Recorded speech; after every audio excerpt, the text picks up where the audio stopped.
ದಯವಿಟ್ಟು ಈ ದೇಶಕ್ಕೆ ಯಾವ ರೀತಿಯಲ್ಲಿ ಕರ್ನಾಟಕದ ಅಭಿವೃದ್ಧಿಯನ್ನು ನಾನು ಮಾಡಬೇಕು ಅಂತ ಇದ್ದೇನೆ. ನರೇಂದ್ರ ಮೋದಿ ಅವರು ನನ್ನ ನಂಬಿಕೆ ಮತ ಹಾಕ್ತೀನಿ. ನಿಮ್ ಮುಂದೆ ದಿನ ಓಡಾಡ್ತಕ್ಕಂಥವ್ರು, ನನ್ನ ಶರ್ಟ್ ಎಳೆದು ನೀವು ಕರೀಬಹುದು. ನಾನು ಯಾವ ಪೊಲೀಸ್ನವ್ರ ರಕ್ಷಣೆ ಒಳಗೆ ಓಡಾಡೋನಲ್ಲ.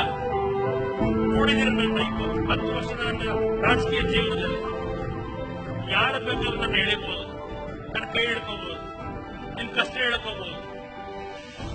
ಇಂಥ ಒಬ್ಬ ಮುಖ್ಯಮಂತ್ರಿ ನಿಮ್ಗೆ ಬೇಕು. ಇಲ್ಲ ಯಾರನ್ನೋ ತೂರ್ದವ್ರನ್ನ ನಂಬಿ ನೀವು ಮತ ಕೊಟ್ಟು ಮತ್ತೆ ಈ ನಾಡಿನಲ್ಲಿ ನನ್ನ ರೈತರು ಆತ್ಮಹತ್ಯೆ ಮಾಡ್ಕೊಳ್ತಕ್ಕಂಥದ್ದು, ಮತ್ತಿನ್ಯಾವುದೋ ಕುಟುಂಬಗಳು ಬೀದಿ ಪಾಲಾಗ್ತಕ್ಕಂಥ ಈ ರೀತಿ ಆರ್ಥಿಕ ಕಾರ್ಯಕ್ರಮಗಳ ವ್ಯವಸ್ಥೆಯ ಸರ್ಕಾರಗಳು ಬೇಕು. ದಯವಿಟ್ಟು ಯೋಚನೆ ಮಾಡಿ. ಇವತ್ತು ಒಂದು ಅವಕಾಶ ನನ್ನ ಪಾಲಿಗೆ ಕೊಟ್ರೆ ದೇಶಕ್ಕೆ ಮಾದರಿಯಾಗ್ತಕ್ಕಂಥ ರೀತಿಯಲ್ಲಿ ನನ್ನದೇ ಆದಂತ ಒಂದು ಕಲ್ಪನೆಗಳನ್ನು ಇಟ್ಕೊಂಡಿದ್ದೇನೆ. ನೀರಾವರಿಯ ಸೌಲಭ್ಯದ ಬಗ್ಗೆ, ನಮ್ಮ ಯುವಕರಿಗೆ ಉದ್ಯೋಗ ಕೊಡ್ತಕ್ಕಂಥದ್ರ ಬಗ್ಗೆ, ಯಾವೊಂದು ಬಡ ಕುಟುಂಬದಲ್ಲಿ ಕೆಲವು ಬಾರಿ 15 ಲಕ್ಷ 20 ಲಕ್ಷ ಆರೋಗ್ಯದ ತೊಂದರೆಗೆ ಒಳಗಾಗಿ ಹಣ ಕಟ್ಟಬೇಕಾದಂತಹ ಪರಿಸ್ಥಿತಿ ಬರ್ತಿದೆ. ನಿಮ್ಮ ಹತ್ರ ದುಡ್ಡು ಇರೋದಿಲ್ಲ, ಆ ಮಗನ ಉಳಿಸ್ಕೊಳ್ಳಿಕ್ಕಾಗೋದಿಲ್ಲ. ಇವತ್ತು ಅಂತ ಒಂದು ಪರಿಸ್ಥಿತಿಗಳಲ್ಲಿ ನನ್ನ ಕಾರ್ಯಕ್ರಮ ಇರತಕ್ಕಂಥದ್ದು.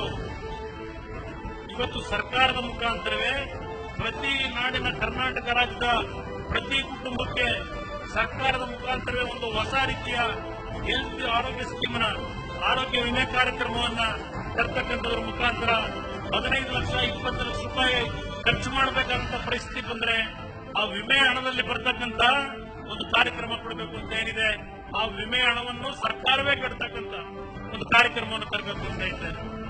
ಒಂದು ಬಾರಿ ನನ್ನನ್ನು ಪರೀಕ್ಷೆ ಮಾಡಲಿಕ್ಕಾದ್ರೆ ಒಂದು ಅವಕಾಶವನ್ನ ಕಲ್ಪಿಸಿ. ಜೆಡಿಎಸ್ ಫ್ಯಾನ್ಸ್ ಕ್ಲಬ್, ಅಭಿಮಾನಿಗಳಿಂದ, ಅಭಿಮಾನಿಗಳಿಗಾಗಿ, ಅಭಿಮಾನಿಗಳಿಗೋಸ್ಕರ.